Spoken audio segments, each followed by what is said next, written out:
नमस्कार दोस्तों, आज मैं अपने वीडियो के माध्यम से भारत की सबसे सुंदर महारानी रानी पद्मावती के सौंदर्य, साहस और जौहर की कहानी सुनाने जा रही हूँ। रानी पद्मावती उस समय अद्वितीय सुंदरी थीं। कहा जाता है कि रानी पद्मावती को देखकर अलाउद्दीन उनकी सुंदरता पर मोहित हो गया था और उन्हें पाने के लिए मेवाड़ पर आक्रमण किया। और इसी घटना पर आधारित रानी पद्मावती की यह शौर्य गाथा है। रानी पद्मावती की माता का नाम चंपावती और पिता का नाम गंधर्व सेन था। रानी पद्मावती के पिता गंधर्व सिंह सिंघल प्रांत के राजा थे। बाल्यकाल में पद्मिनी के पास एक तोता हुआ करता था। उसका नाम हीरामणि था। वह उन्हीं के साथ अपना अधिकतर समय व्यतीत करती थीं। पद्मावती बचपन से ही बहुत सुंदर थीं और विवाह योग्य होने पर पद्मिनी के पिता ने स्वयंवर का आयोजन किया। उसमें भारतवर्ष के सभी राजाओं के राजकुमारों को आमंत्रण दिया गया। मेवाड़ के राजा रतन सिंह विवाहित होने के बावजूद इस स्वयंवर में पहुंचे।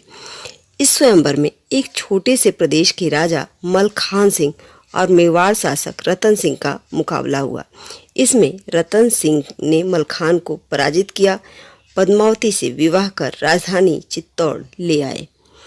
विवाह के बाद रतन सिंह चित्तौड़ पर राजपूत राजा रावल रतन सिंह का शासन था। रतन सिंह के दरबार में कई कलाकार और संगीतकार थे, जिसमें राघव चेतन नाम का एक संगीतकार था।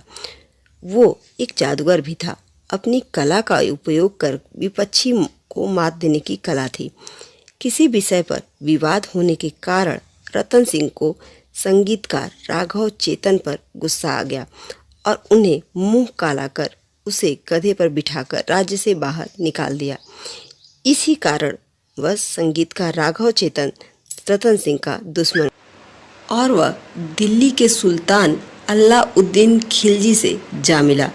अलाउद्दीन खिलजी से उसने रानी पद्मावती की खूबसूरती की इतनी तारीफ की कि खिलजी रानी पद्मावती के लिए पागल हो गया। रानी पद्मिनी को पाने के लिए खिलजी ने एक चाल चली और रतन सिंह को पत्र लिखकर कहा कि रानी पद्मिनी को वह अपनी बहन समान मानता है और एक बार उनके दर्शन करना चाहता है। इस पर रतन सिंह ने सहमति जताई और रानी पद्मावती ने कांच में अपना चेहरा दिखाने की राजी हो गई। खिलजी अपने रक्षकों के साथ महल में प्रवेश किया और रानी पद्मिनी की सुंदरता देखकर खिलजी पागल सा हो गया और उसने राजा रतन सिंह को बंदी बना लिया। उसी समय सेनापति गोरा और बादल ने एक चाल को चलते हुए खिलजी को पत्र लिखा कि कल सुबह रानी पद्मिनी खिलजी के हाथों सौंप दिया जाएगा। अगले दिन सुबह होते ही 150 पालकी के साथ रतन सिंह की सेना के सेनापति गोरा और बादल साथ थे। उस समय रतन सिंह खिलजी के अधिकार में बंदी थे। इन पालकियों को देखकर खिलजी उत्साहित हुआ और सोचा इसी में ही पद्मावती को लेकर आए हैं, मगर इसमें गोरा बादल की चाल थी। इन पालकियों में राजा रतन सिंह को बचाने पहुंचे गोरा और बादल और मेवाड़ की सशस्त्र सेना बाहर निकली और खिलजी के चंगुल से रतन सिंह को आज़ाद करवा लिया।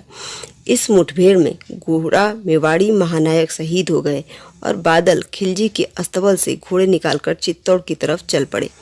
जब खिलजी को मिले इस धोखे का पता चला कि रतन सिंह भी हाथ से निकल गए और पद्मिनी का सपना भी धरा भी रह गया, तो उसे बहुत गुस्सा आया और चित्तौड़ पर आक्रमण करने की ठान ली। खिलजी की सेना चित्तौड़ आ पहुंची, मगर चित्तौड़ के किले में प्रवेश करना उसके लिए असंभव था। इस वजह से खिलजी की सेना ने चित्तौड़ के किले की घेराबंदी कर दी और खाद्य और जल आपूर्ति को बाधित कर दिया। खाद्य आपूर्ति की कमी पड़ने के कारण रतन सिंह ने दुर्ग के द्वार खोलने का आदेश दिया और दोनों सेनाएं मैदान में भीड़ पड़ी।